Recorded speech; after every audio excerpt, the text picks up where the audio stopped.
Aujourd'hui, c'est Otaku Sataka, Mainichi ga Tsuruyobi 3.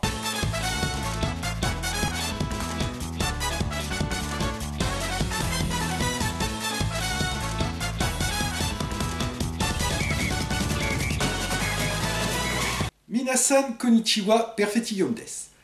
Cette fois, on ne va pas attendre plus d'un an, on va attaquer dès aujourd'hui le troisième et dernier volet de la trilogie. Bah évidemment, si c'est une trilogie, le troisième est forcément le dernier, patate. De la trilogie Mainichi ga Tsuruyobi, qui s'annonce déjà comme le meilleur de la saga, pour une raison très simple, c'est le seul où il n'y a pas Kurara! Ikuzo!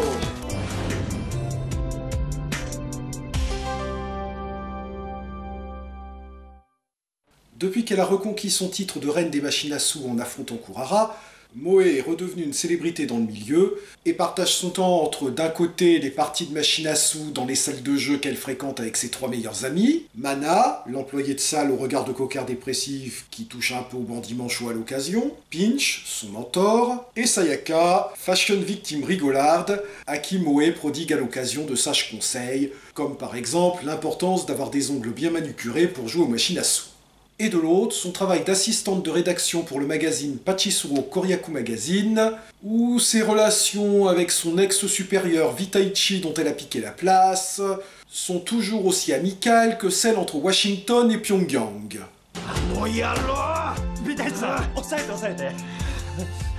Profitez bien de cette référence qui sera probablement périmée dans quelques années.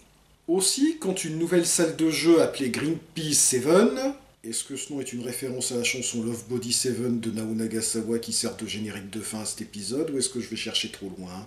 Je disais donc, aussi quand une nouvelle salle de jeu appelée Greenpeace 7 ouvre en ville et que le magazine décide pour l'occasion d'organiser un grand tournoi pour désigner une nouvelle reine des machines à sous, Vitaichi voit là une nouvelle occasion de se venger de Moe et contacte donc une de ses vieilles amies Fujiko. Non, pas celle-là, il ne s'agit pas d'un crossover avec Lupin the Third, même si ça aurait eu de la gueule. Non, cette Fujiko-là est une joueuse professionnelle dont les parties de machine à sous sont aussi torrides que les interrogatoires de Sharon Stone.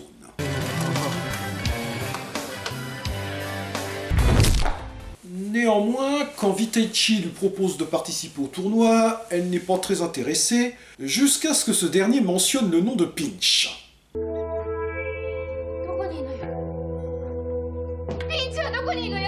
Il faut dire que Fujiko en pince pour Pinch, mais ce n'est pas réciproque, ce dernier la considérant plutôt comme sa petite sœur. Par conséquent, elle n'apprécie pas trop de voir Moe lui tourner autour, et dans l'espoir de décourager cette prétendante un peu trop exubérante, Pinch ne fait pas grand chose pour la détromper.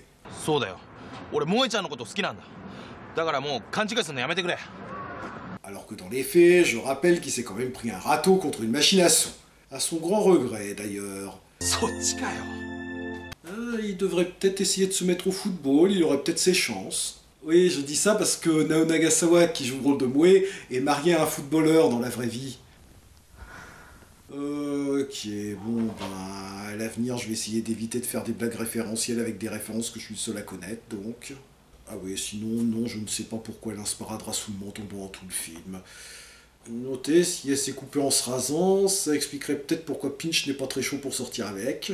Profitant de ce que ces derniers temps Moe est un petit peu brouillé avec Sayaka et Mana, Fujiko se rapproche de Sayaka et la fait même profiter de son expérience en lui prodiguant certains conseils, notamment sur le timing.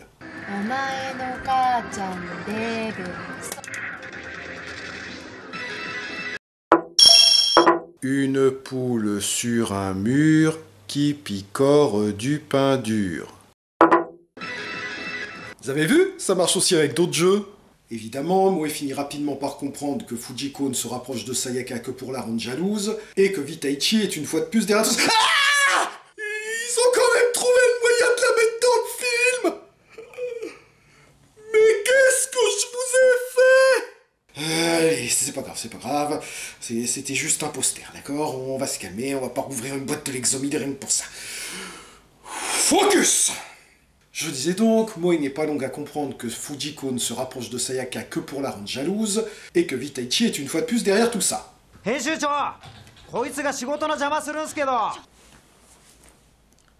Rapporteur. Et quand Moe confronte Fujiko, celle-ci se fout de la gueule de Sayaka qui s'est fait berner aussi facilement. Moe décide donc de régler ça à sa manière, à savoir aux machines à sous, et donc de profiter du tournoi organisé par Pachisuro Koryaku Magazine pour déterminer laquelle des deux est la meilleure, la perdante ne devant plus jamais s'approcher de Pinch, qui même s'il est quand même un peu le principal intéressé n'a pas son mot à dire dans l'histoire. Je suis une méchante. Au passage, l'affrontement risque d'être serré, puisqu'une des premières choses que Fujiko avait fait en arrivant en ville avait été de battre un record précédemment établi par Moe. On enchaîne sur le traditionnel training montage, où chacune des 4 héroïnes s'entraîne à sa manière. Fujiko en solo, Mana auprès de Pinch, tandis que Sayaka continue de travailler son timing à l'aide d'un métronome.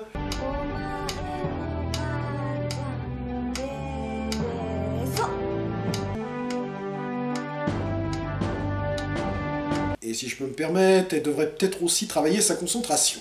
Quant à Moe, elle suit son entraînement habituel à base de pratique et de visionnage des interviews d'Emi, auteur d'articles sur les machines à sous qui, je le rappelle, est le personnage principal du manga d'origine. Bon, par contre cette fois, il n'y a pas de pompe sur les doigts et pas de musique à la Rocky. À la place, on a ça.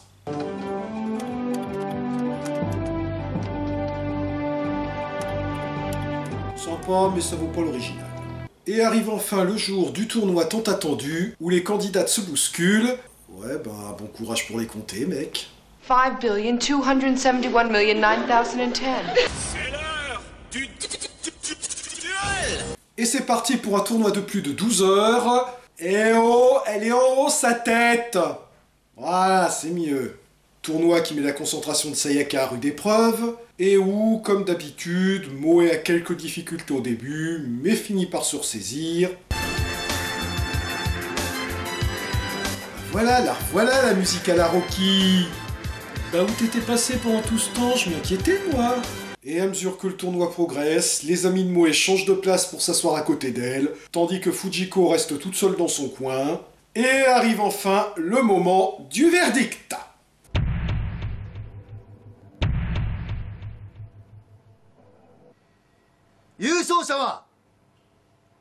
Bon mais ça va, pas la peine de faire monter le suspense, on a tous compris que ça allait être Moe, c'est super téléphone.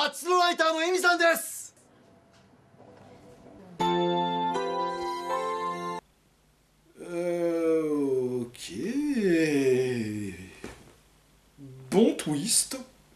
Bon, ça suppose que jusqu'au bout, personne ne se sera rendu compte qu'une célébrité du milieu participait au tournoi, mais c'est pas une mauvaise idée du tout. Déjà, ça surprend le spectateur qui s'attendait à une victoire de Moe, ou éventuellement d'une de ses amies, et ça ne sort pas de nulle part étant donné qu'Emi est un personnage qui est apparu dans les 3 volets de la saga. Et de plus, comme c'est l'héroïne du manga d'origine, c'est finalement assez normal que ce soit elle qui remporte le tournoi qui conclut la saga. Et tout est bien qui finit bien, Moe part célébrer sa réconciliation avec ses amis, tandis que Fujiko vient la voir pour faire la paix, et apparemment se mettre avec Vitaichi. Korede Owarida. Ainsi donc, après 2 premiers volets assez convenus, Mainichi ga Tsuruyobi se termine par une véritable surprise pour le spectateur.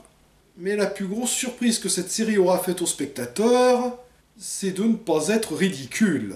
Le pitch de départ, c'est quand même une trilogie dans laquelle une journaliste règle ses problèmes à coups de duel de machine à sous.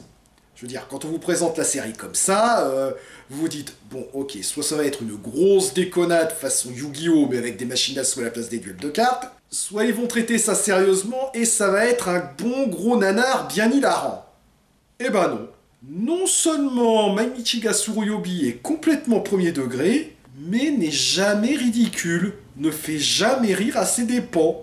Bon, certes, ça ne révolutionne pas le genre auquel ça appartient, avec les traditionnelles leçons sur les mérites de la persévérance, l'importance de ne jamais s'avouer vaincu et celle de l'amitié, mais ça reste très agréable à suivre, en particulier grâce à des personnages tous très sympathiques et attachants. À une exception près! D'ailleurs, même Fujiko, sa dernière adversaire, est un meilleur personnage que Kurara.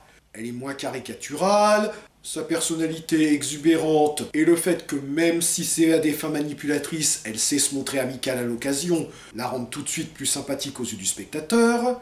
Et même si elle en veut à mot parce qu'elle lui a piqué un mec qui était pas son mec, ça reste une meilleure motivation que Kurara. D'autant plus que, contrairement à elle, Fujiko tire une leçon à la fin du film. Car même si on ne sait pas laquelle des deux a été la meilleure au cours du tournoi, C'est malgré tout Moe qui a remporté la victoire, en prouvant à Fujiko l'importance de ses amis, l'amenant au passage à reconsidérer son attitude. あなたいい友達を持ったわね。私もいい友達を見つけなくっちゃね。 Le tout contribue à faire de Fujiko une méchante bien plus réussie et sympathique que cette pétasse de Kurara. Même si elle est relativement éloignée du manga d'origine, voire mes critiques des 2 précédents opus pour plus de détails, cette adaptation de Mainichi ga Tsuruyobi a dû connaître un certain succès puisqu'elle a été récemment rééditée, et c'est un succès mérité car on peut dire qu'avec elle, le spectateur, pour paraphraser Mary-Jane Watson, a touché le jackpot. Jané!